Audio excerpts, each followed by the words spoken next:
রব্বি হাবলি মিনাস সালিহিন, আল্লাহ আমাকে নেক সন্তান দান করো।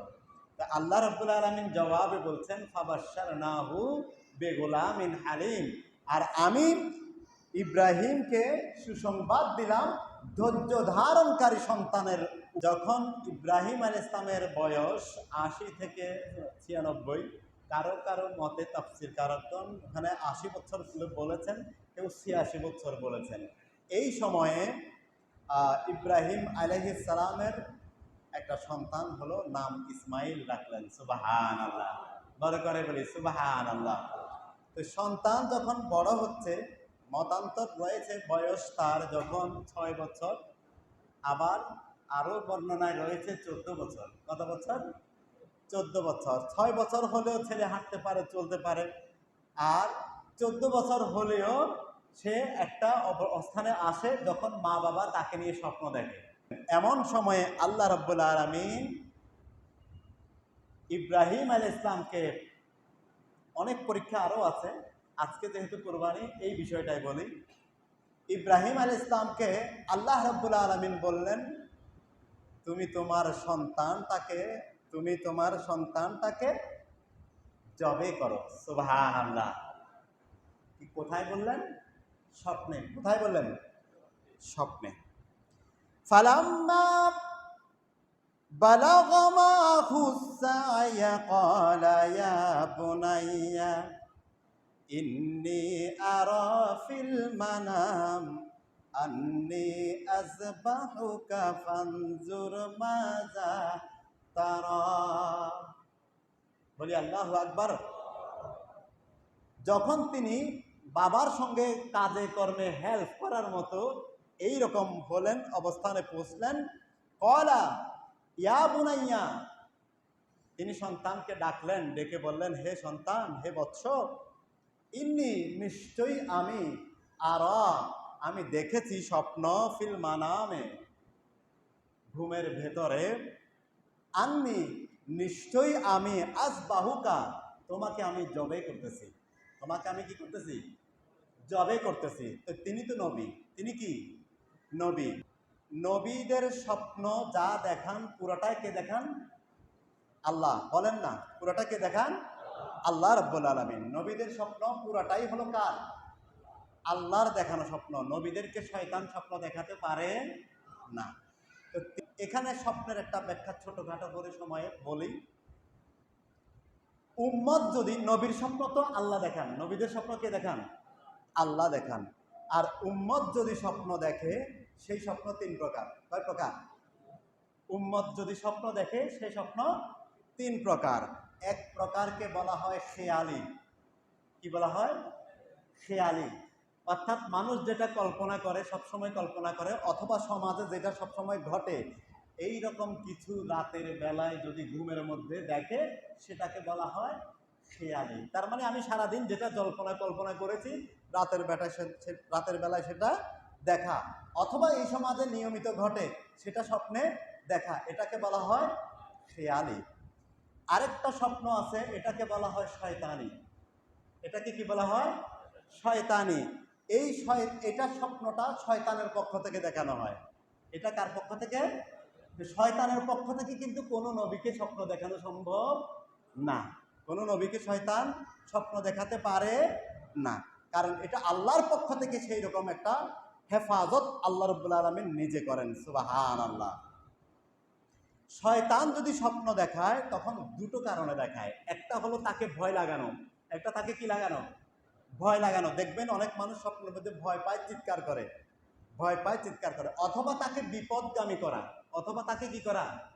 বিপদগামী করা। অর্থাৎ এই দুইটা কারণে তাকে এমন একটা প্ররোচনা দিবে, তুমি এই কাজ করো, এই কাজ করলে অনেক সওয়াব, আসলে সেই কাজটা কোনো সওয়াব না।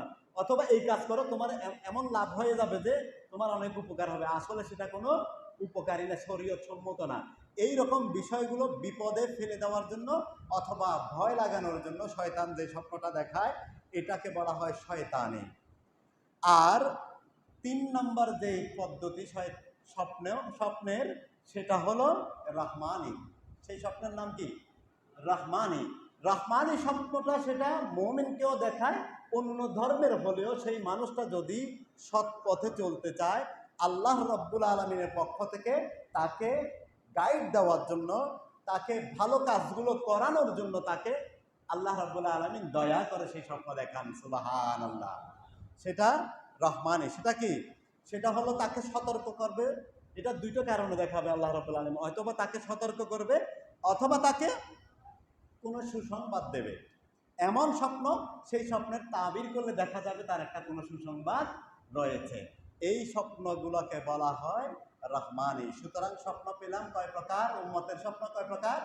3 প্রকার: খেয়ালি, শয়তানি, রহমানি। এই 3 প্রকার স্বপ্ন উম্মতের ব্যাপারে। আর নবীদের ব্যাপারে যেটা, সেটা 100% স্বপ্ন আল্লাহর পক্ষ থেকে।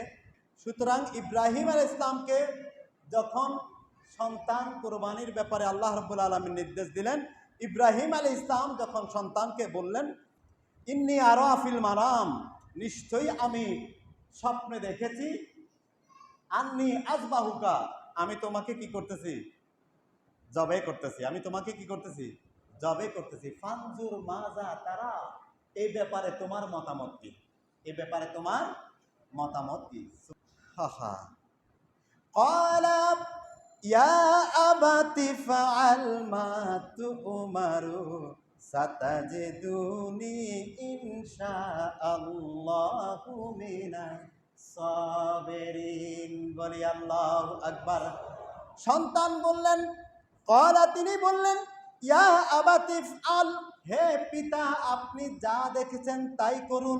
সাতাজিদুনি, নিশ্চয়ই আপনি আমাকে বাধ্যগত পাবেন।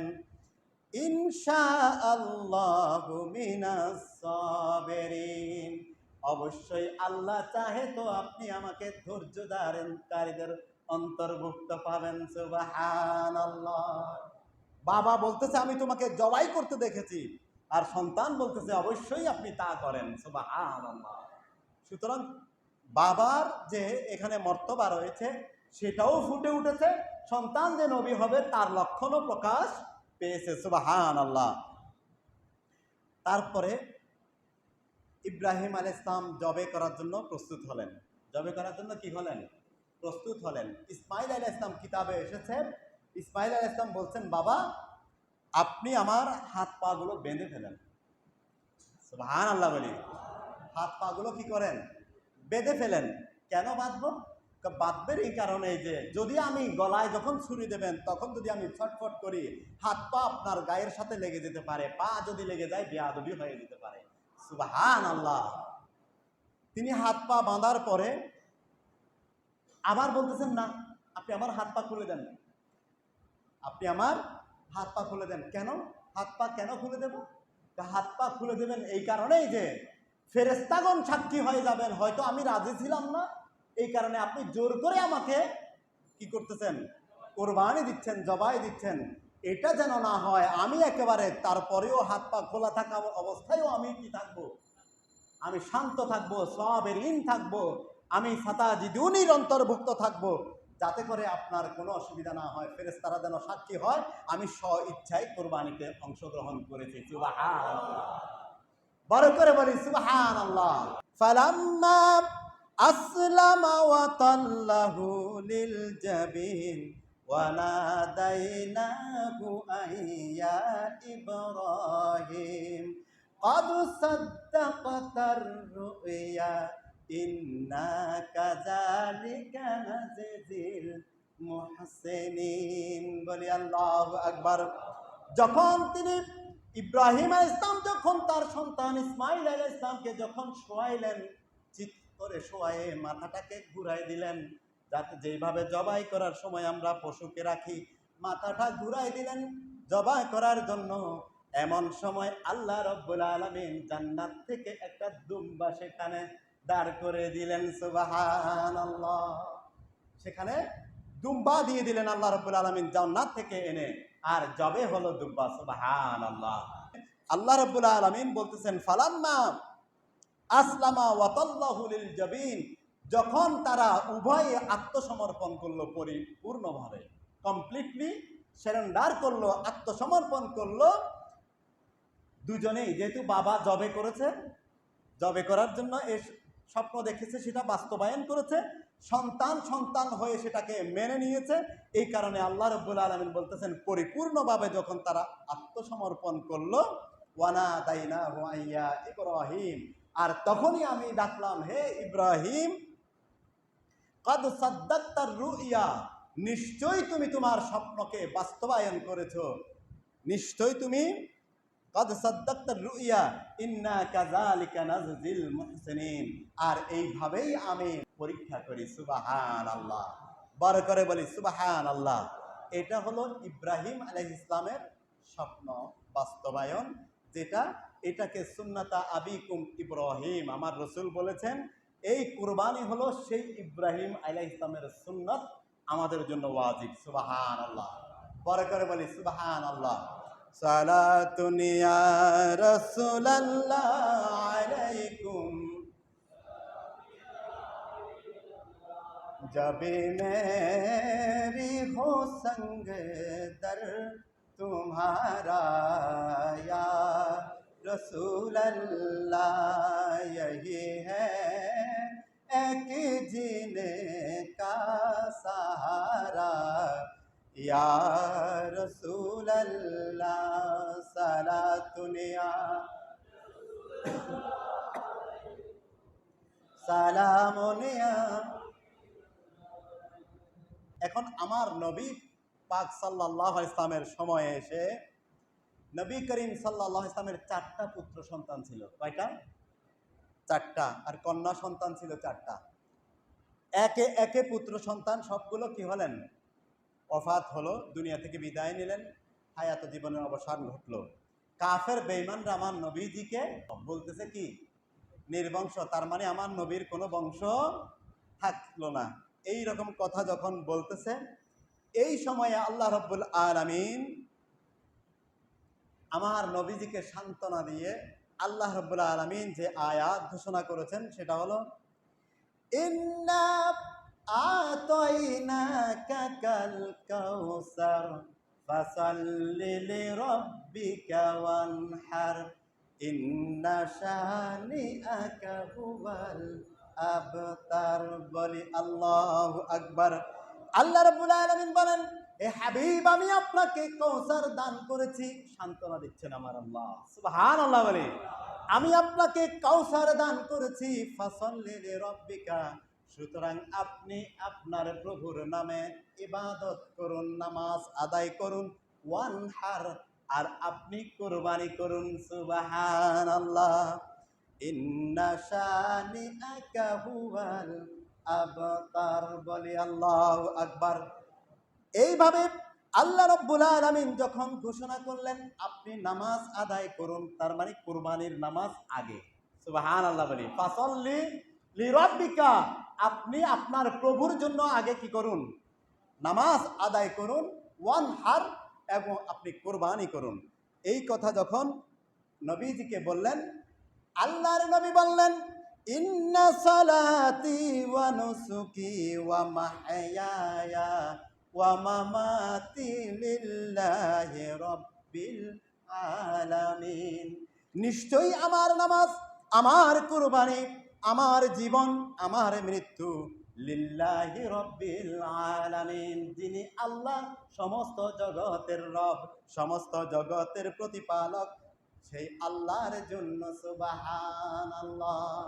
সুতরাং আমার হাবিব আল্লাহর আহ্বানে সাড়া দিয়ে তিনি কুরবানি যে কুরবানি করলেন, সেই কুরবানিকে ছাগল যদি হয় এক নাম, দুম্বা এক নাম, ভেড়া এক নাম, এক ভাগ, আর গরু যদি দিতে হয় তাহলে 7 ভাগে দেওয়া যায়। কেউ চাইলে 1 ভাগে একটা গরুও দিতে পারে, কেউ চাইলে 1 ভাগে একটা ওটও দিতে পারে। তবে গরু যদি কোরবানি দেন 7 ভাগ দেওয়া যাবে, আর উট যদি কোরবানি দেন 7 ভাগ দেওয়া যাবে। এই হলো মূলত কোরবানির মূল ইতিহাস, মৌলিক ইতিহাস। আর কোরবানিতে প্রতিবেশীর কিছু হক আছে। কি আছে? প্রতিবেশীর হক আছে।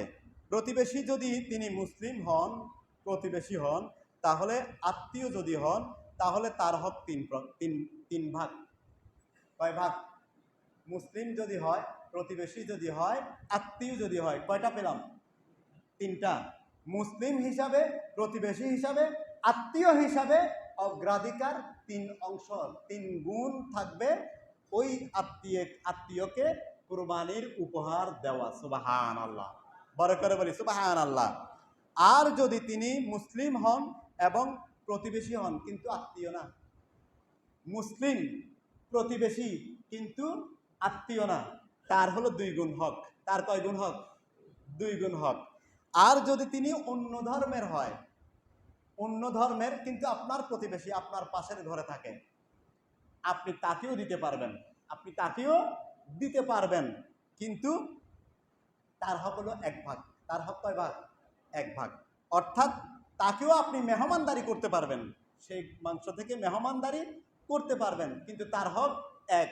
যদি প্রতিবেশী আত্মীয় হয় তাহলে যদি প্রতিবেশী এবং মুসলিম হয় তাহলে 2 ভাগ। আর যদি প্রতিবেশীও হয়, আত্মীয় হয়, আবার মুসলিমও হয়, তাহলে তার হক হলো 3 ভাগ।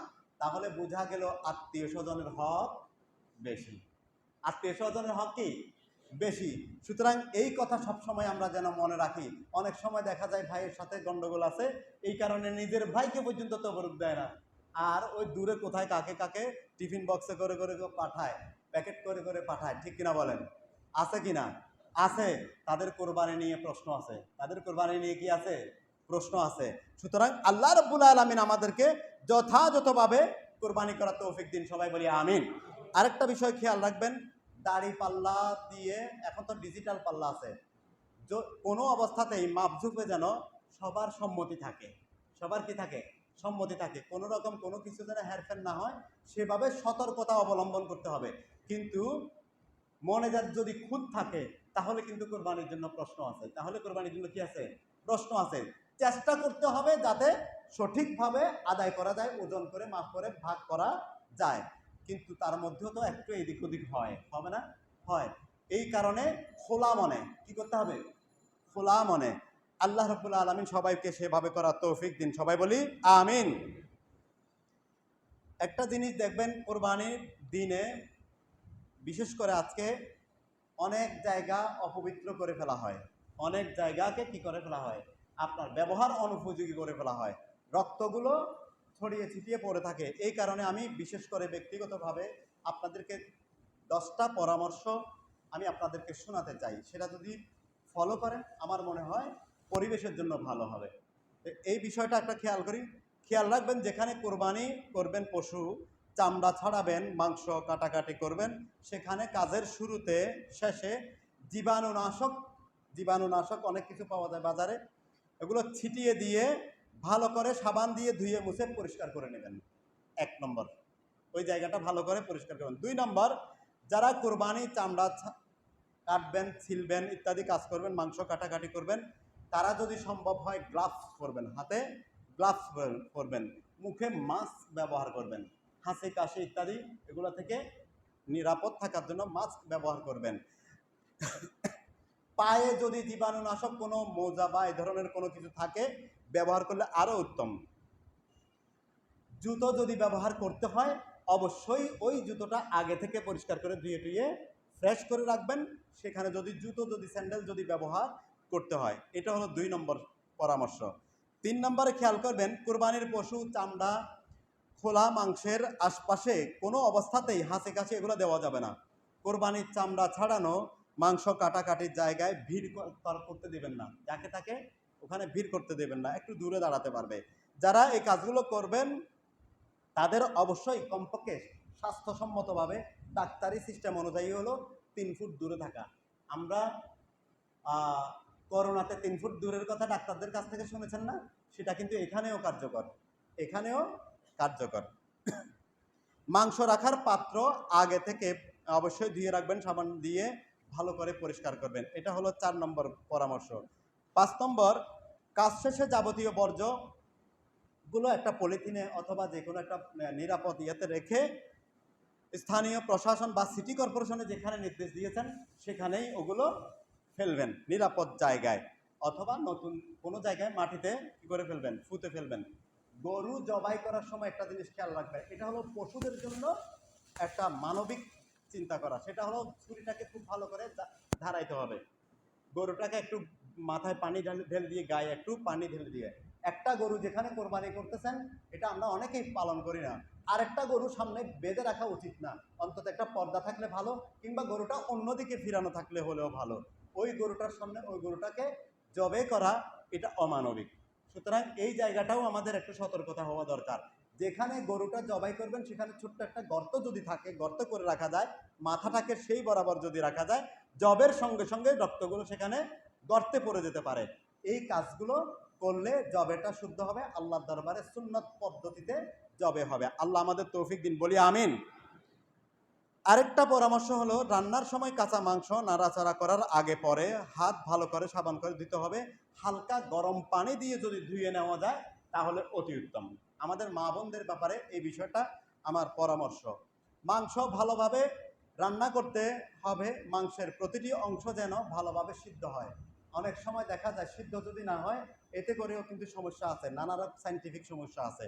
সুতরাং মাংস সিদ্ধটা এটা কিন্তু একটা সুন্নত পদ্ধতি এবং রসুল পাক সাল্লাল্লাহু আলাইহি ওয়াসাল্লামের দেখানো পদ্ধতি। আল্লাহ আমাদেরকে তৌফিক দিন, বলি আমিন। কাঁচা মাংসের পাত্র, কাটিং বোর্ড, ছুরি, বটি প্রভৃতি হালকা গরম পানি দিয়ে সাবান দিয়ে ভালো করে ধুয়ে নেওয়া ভালো। আর রেফ্রিজারেশনের ক্ষেত্রে আপনি দেখেন, ফ্রিজে মাংস রাখার ক্ষেত্রে খেয়াল রাখবেন, অনেকে দেখা যায় বরফ পোটলা রেখেছে, যখন মেহমান এসেছে ওই পুরো পোটলাটা আবার পানিতে দিয়ে ওটাকে ছুটাতে হয়। এই জায়গায় মা বোনদের প্রতি আমাদের পরামর্শ, আপনারাও একটু খেয়াল করবেন, ঘরে জানাই দিবেন। 1 কেজি 2 কেজি বা 3 কেজি যেই ফ্যামিলিতে যতটুকু বেশিরভাগ সময় লাগে, ওই পরিমাণের পলিথিনে করে করে যদি আপনার রেফ্রিজারে রাখতে পারেন, ফ্রিজ আপ করতে পারেন, তাহলে দেখা যাবে যতটুকু দরকার ততটুকুই বের করে আপনি রান্না বান্না করতে পারবেন। যার ফলে যে কয়দিন রাখবেন, যে কয়েক মাস রাখবেন মাংস, অনেকে তো এই বছরের মাংস আগামী বছর পর্যন্ত খায়, এইরকমও আছে না? ওনাদের কাজে বেশি লাগবে, এই কথাটা ওনাদের কাজে বেশি লাগবে। তবে ভাই এতদিন রাখিয়েন না, এতদিন রাখিয়েন না, যতটুকু সম্ভব তাড়াতাড়ি এটাকে বিলি বন্টন করবেন, তত বেশি উপকার। কেউ কেউ বলে আমি যদি রাখতে পারি কোরবানি পর্যন্ত তাহলে কোরবানিকে শ্রদ্ধা হলো, সেটা আপনার নিয়তের ব্যাপার। তবে এক্ষেত্রে কিন্তু কিছু ব্যাখ্যা আছে, এত ব্যাখ্যা না দিয়ে বরং এটাকে ব্যবহার করে ফেলা, কোরবানির সময়ে ব্যবহার করে ফেলা হলো উত্তম। আর 10 নম্বরে, ফ্রিজ থেকে মাংস ধরার সময় প্রতিবারেই সতর্কতামূলক অবলম্বন করতে হবে। প্রতিবারেই আপনার রেফ্রিজার থেকে বের করার সময় কাঁচা মাংস প্রতিবারেই যখনই বের করবেন তখনই যেন হাত পরিষ্কার থাকে, কারণ আপনি আবার যদি কোনো কিছু সেখানে রাখতে হয়, বাইরে থেকে জীবাণু সেখানে কি করবে, অবস্থান করার সুযোগ পাবে। আর এখন জীবাণু আর আগের মতো নাই, জীবাণু এখন অনেক শক্তিশালী, ঠিক কিনা বলেন? জীবাণু এখন অনেক শক্তিশালী, আমরা দুর্বল, আমাদের খাদ্যাভ্যাস, আমাদের দৈনন্দিন লাইফস্টাইল এগুলো এখন সুন্নত পদ্ধতিতে নেই বিধায় আমরা কিন্তু এখন দুর্বল। সে কারণে আমাদের যদি সতর্ক থাকতে পারি তাহলে আমাদের উপকার হবে। নবী পাক সাল্লাল্লাহু আলাইহি ওয়াসাল্লামকে কাফের বেঈমানরা বলেছিল নির্বংশ। কি বলেছিলেন? দেখেন, আবু জেহেল, আবু লাহাব এমন নির্বংশ হয়েছে, আল্লাহ রাব্বুল আলামিন তাদের নাম এখন কুত্তা বিড়ালের নামও রাখে না, মানুষ রাখে না, অথচ তারা বলেছে নবীজিকে নির্বংশ। কিন্তু সারা পৃথিবীতে আমার নবীর উম্মত কোটি কোটি, 250 কোটি, সুবহানাল্লাহ বলে, এখনো জীবিত যারা, তারা কত কোটি? 250 কোটি। আর মোহাম্মদ জসিমউদ্দিন, মোহাম্মদ আব্দুল করিম, এইরকম মোহাম্মদ শব্দ সংযুক্ত করা এইরকম নাম কোটি কোটি, ঠিক কিনা বলেন? আহমদ আছে, মাহমুদ আছে, মোহাম্মদ আছে, আমার নবীর 3 নাম একসঙ্গে নিজের নামের সাথে লাগিয়ে সারা পৃথিবীতে আমার নবীর উম্মত, সুবহানাল্লাহ। সুতরাং নির্বংশ আসলে কাফের বেঈমানরা। আসলে কি, একটা কুত্তার নাম পাবেন এখন, আবু জেহেল, কোনো কুত্তার নামও মানুষে রাখে না, মানুষ তখন সেখানেও মানুষ ডিসক্রেডিট মনে করে, আমার কুত্তার নাম কেমন করে আবু জেহেল হবে, তার চাইতে ভালো হতে হবে, ঠিক কিনা বলেন? সুতরাং আমরা সেই নবীর উম্মত, এই নবীর দেওয়া সুন্নাত আল্লাহ রাব্বুল আলামিন তাকওয়ার ভিত্তিতে আমরা যেন আদায় করতে পারি। আল্লাহ আমাদের তৌফিক দিন, সবাই বলি আমিন। আল্লাহর রাব্বুল আলামিন বলতেছেন, লা ইয়ানালাল্লাহা লুহুমাহা ওয়ালা দিমাউহা। আল্লাহ রাব্বুল আলামিন দেখেন, আপনি মাংস জবাই করেছেন, রক্ত পড়েছে মাটিতে, রক্ত কোথায় পড়েছে? মাটি খেয়ে ফেললো। মাংস খেয়ে ফেললেন আপনি, আল্লাহ কি পাইছে এখানে? যেই আল্লাহ রাব্বুল আলামিন কিছুই নেন না, তিনি কি চান? তিনি তাকওয়া মিনকুম। আল্লাহ রাব্বুল আলামিন বলতেছেন কিন্তু আমি চাই তোমাদের কাছ থেকে তাকওয়া, আমার ভয়। অর্থাৎ তুমি কুরবানি করবে আরেকজনকে দেখানোর জন্য না, তুমি কুরবানি করবে আমি এত বড় কুরবানি করেছি সেটা সমাজে বলবে সেই জন্য না, তুমি কুরবানি করবে আমাকে ভয় করে। সুবহানাল্লাহ। সুতরাং আল্লাহর ভয় করে কোরবানি করার তৌফিক আমাদেরকে নসিব করুন, সবাই বলি আমিন। ওয়া আখির দাওয়ানা আলহামদুলিল্লাহি রাব্বিল আলামিন।